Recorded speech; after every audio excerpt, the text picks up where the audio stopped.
여러분들은 영화 장르 중에 어떤 영화의 장르를 좀 좋아하십니까? 저는 멜로는 보지 않습니다.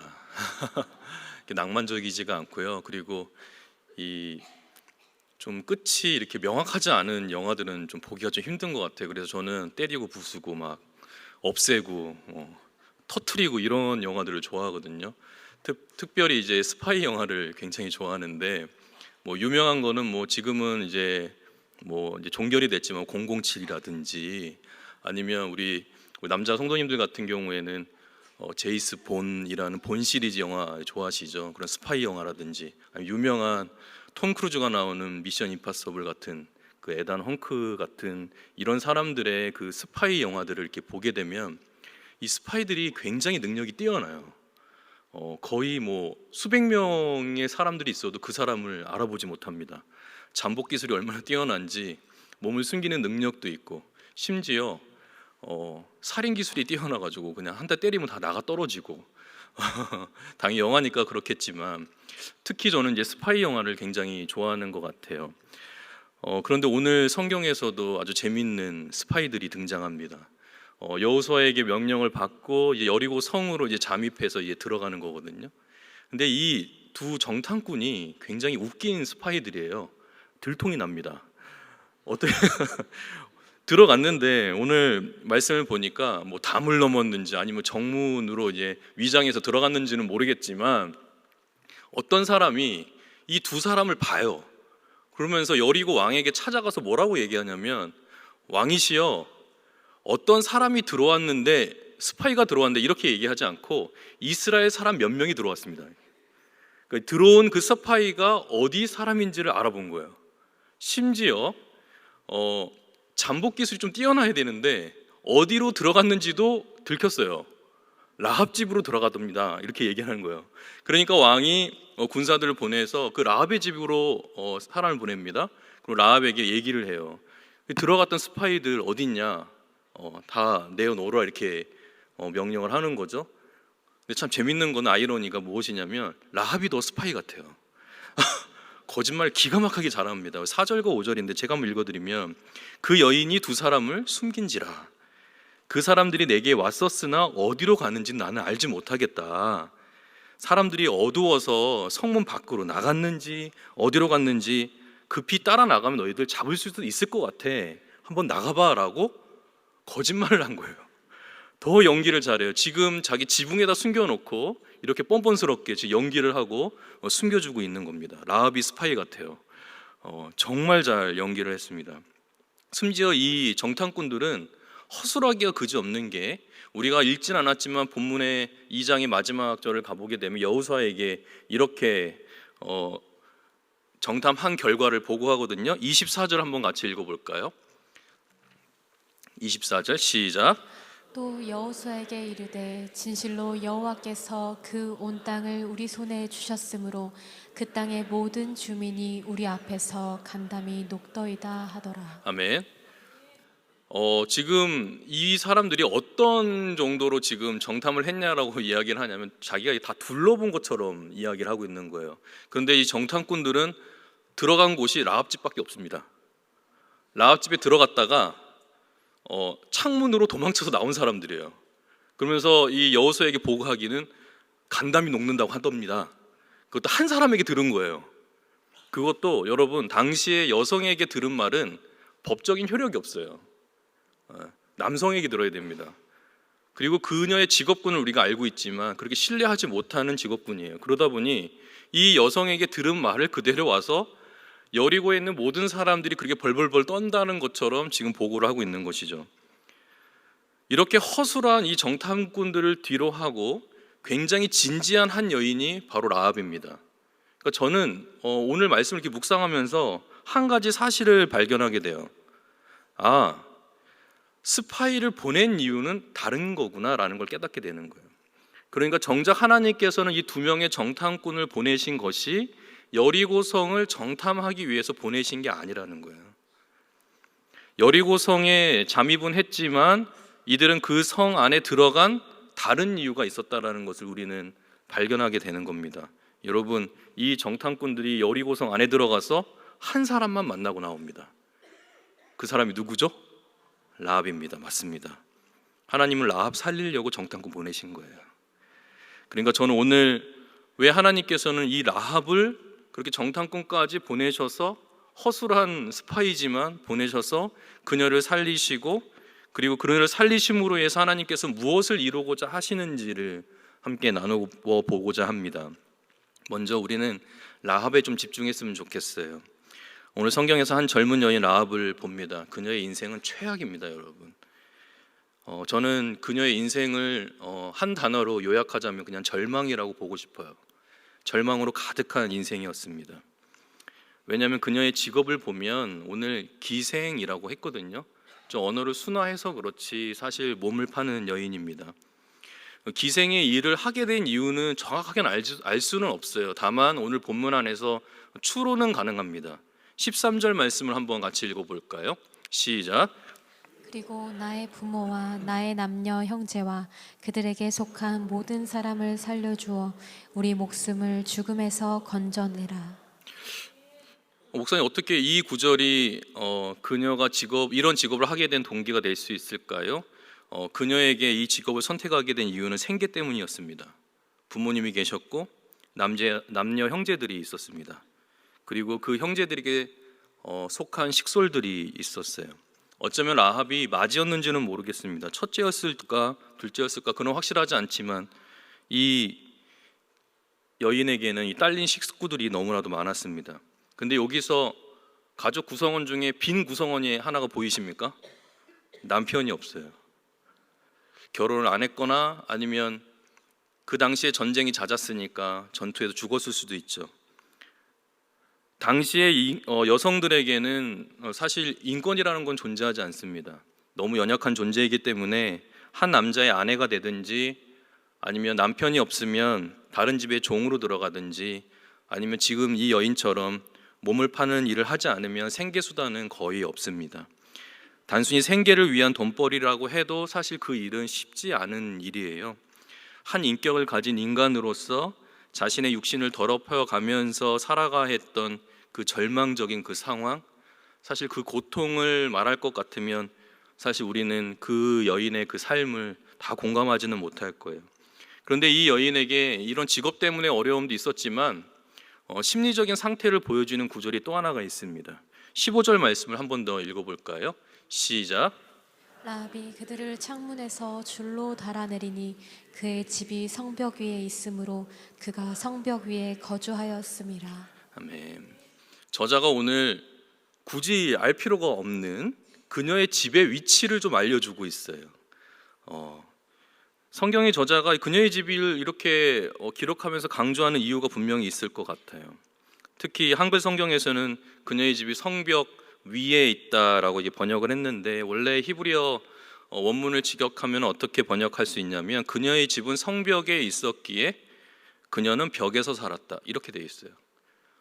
그러니까 성벽에 있는데 벽에서 살았다 이렇게 표현하고 있습니다. 사진을 한 장 보면서 좀 더 설명을 드리면 이렇습니다. 여리고 성은 고고학자들이 발굴을 해보니까 이중 성벽이었습니다.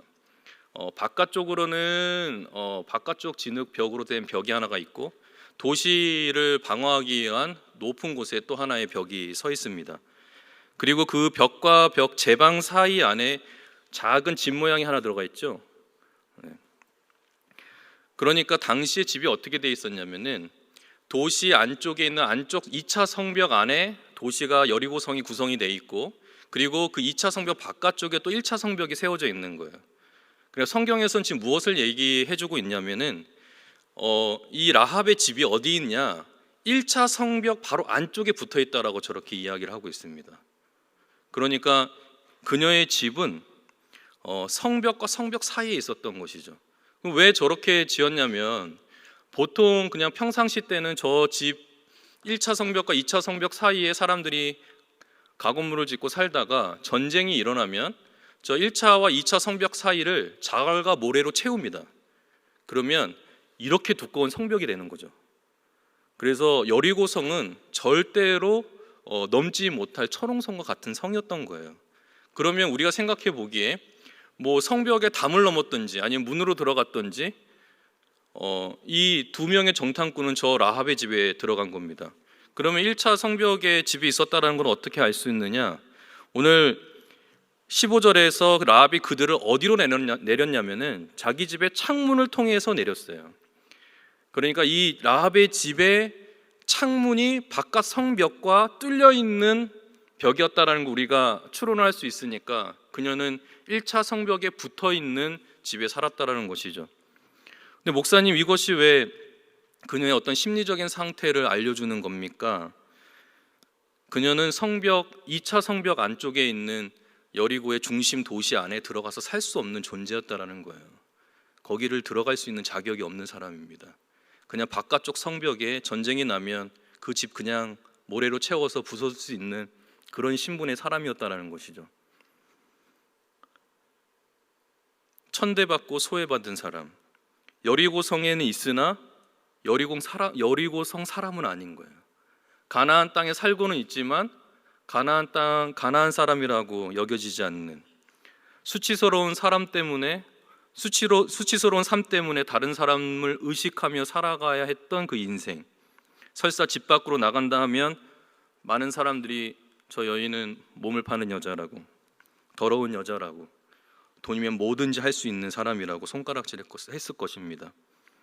저는 이러한 라합의 상황을 묵상해 보면서 라합이 진짜 성벽 꼭대기에 많이 올라갔겠구나 이런 생각이 들었어요.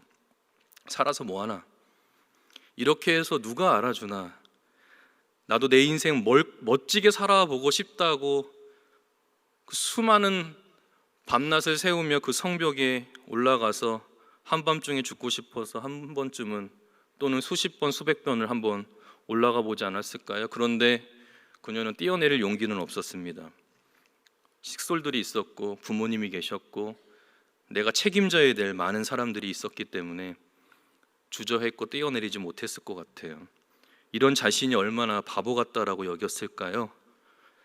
그렇다고 해서 그는 또한 이스라엘 백성도 아닙니다. 이방인이기 때문에 이스라엘로 들어갈 수도 없죠. 여러분, 그런데 이런 절망 속에 있는 이 한 여인에게 그 절망의 그 성벽에서 한 소문이 들기 시작합니다. 어떤 신에 대한 소문이었어요. 그 신은 가나안의 신들과 같지 않았습니다. 그동안 재물만 받아먹고 그냥 죽어 있었던 그런 신들과 같지 않았습니다. 살아있는 신이었어요. 자신들의 백성들을 위해서라면 바다도 가르시는 신, 자신들의 백성을 위해서라면 그 전쟁의 한복판에서 그들과 함께 싸우는 신,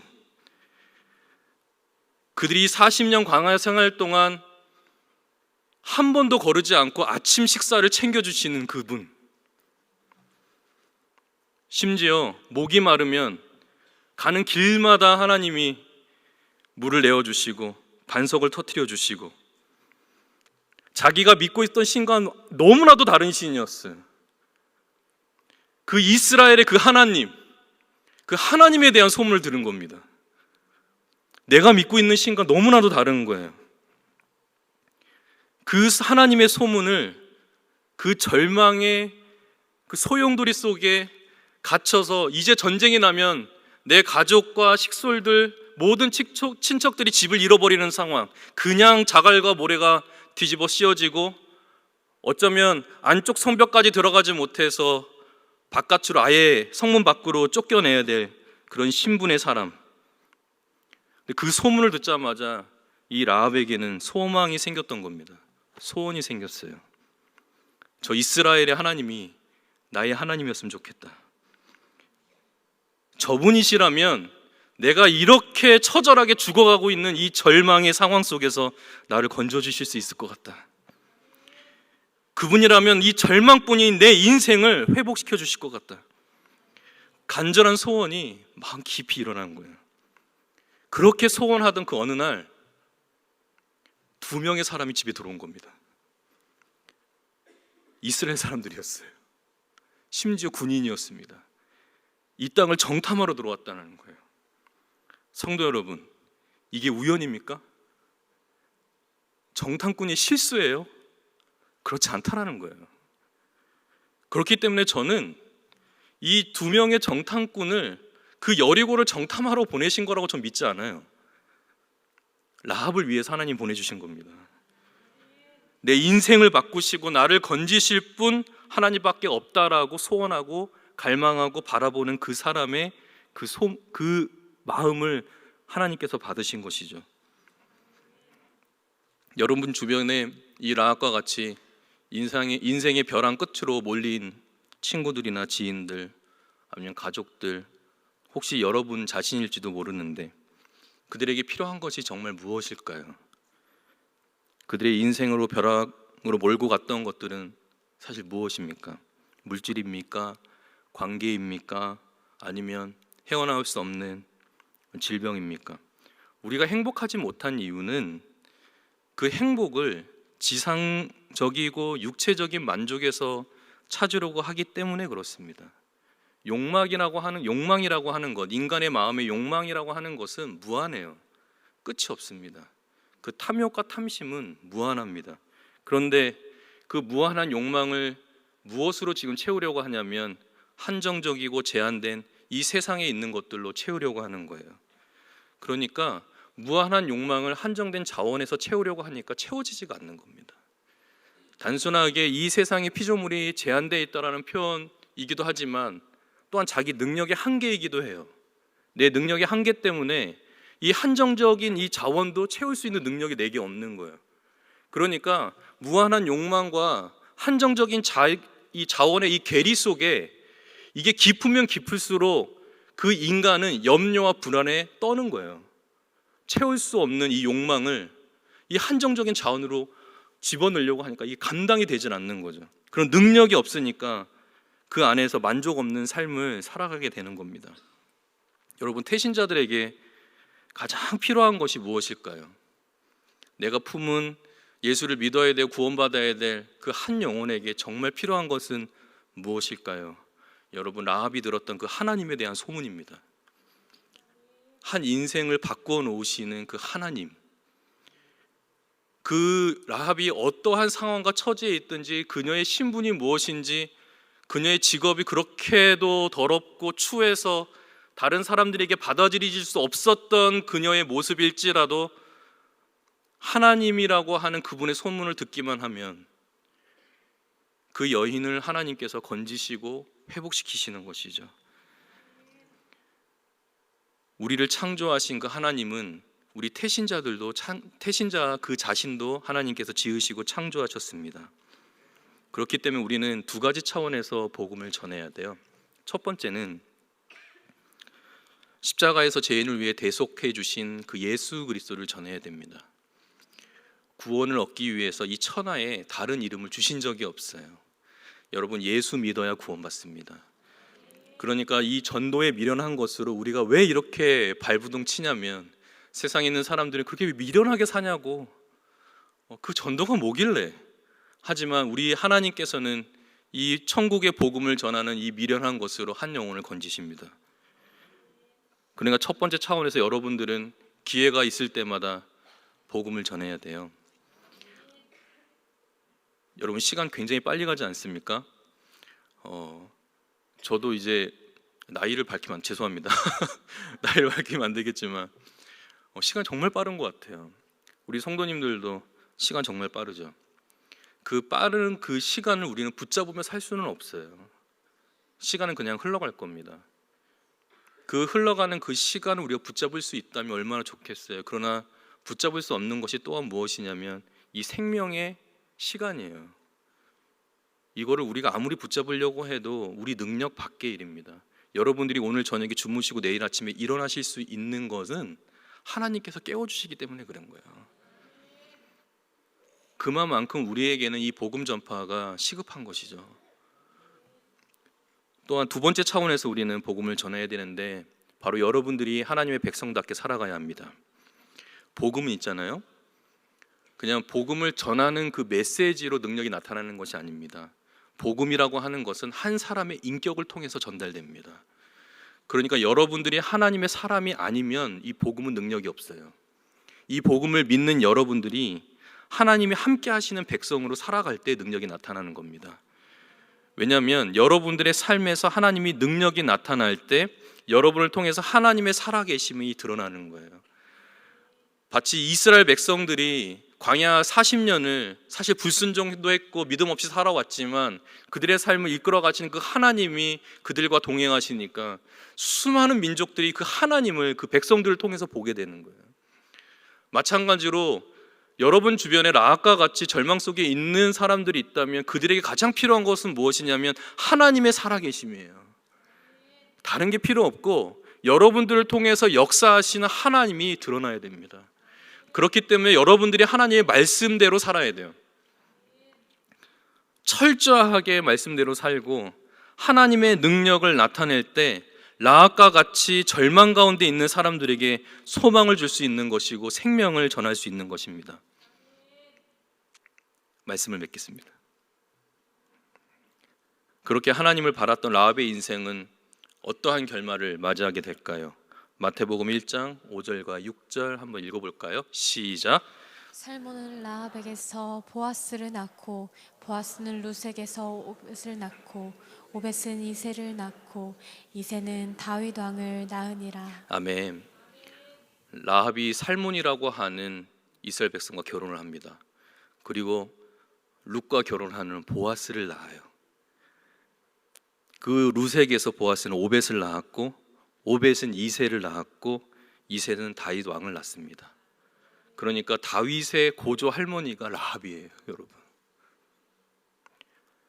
자신의 처지를 바라볼 땐 소망이 없고 마음의 상처는 아물 수 있는 시간과 기회조차 부여받지 못했던 그 라합, 숨쉬기조차 힘들었고 어려웠던 그 인생이 하나님에 관한 소문을 듣고 하나님을 바라보고 그 하나님이 나의 하나님이기를 원한다라는 그 고백 속에 하나님이 역사하시면 그 비참한 그 여인도 새 인생으로 바뀌어지는 거예요.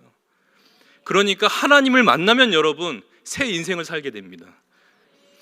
영적으로도 하나님의 자녀가 될 뿐만 아니라 그가 처해 있는 그 상황 속에서도 하나님이 건져주시는 거예요. 그렇기 때문에 우리는 하나님을 전파해야 되는 거예요. 예수 그리스도를 전할 때 그의 인생이 바뀌고 새로운 인생으로 출발하는 거예요. 근데 그냥 출발이 아니라 하나님께서 이 라합을 정말 이제는 우리에게 구원을 베풀어 주시는 예수 그리스도를 잇는 그 계보에 한 어머니로 세워주시는 거예요. 놀라운 축복을 그에게 주시는 거죠. 하나님 만날 때 새 인생을 살게 됩니다. 인생에 소망이 없다라고 여겨지는 상황 가운데 있을지라도 하나님을 바라보십시오. 여러분들 다시 새 인생으로 출발시키실 것입니다. 아직 믿지 않는 태신자들이 여러분들 주변에 있다면 여러분 다른 거 필요 없습니다. 예수님 전하십시오.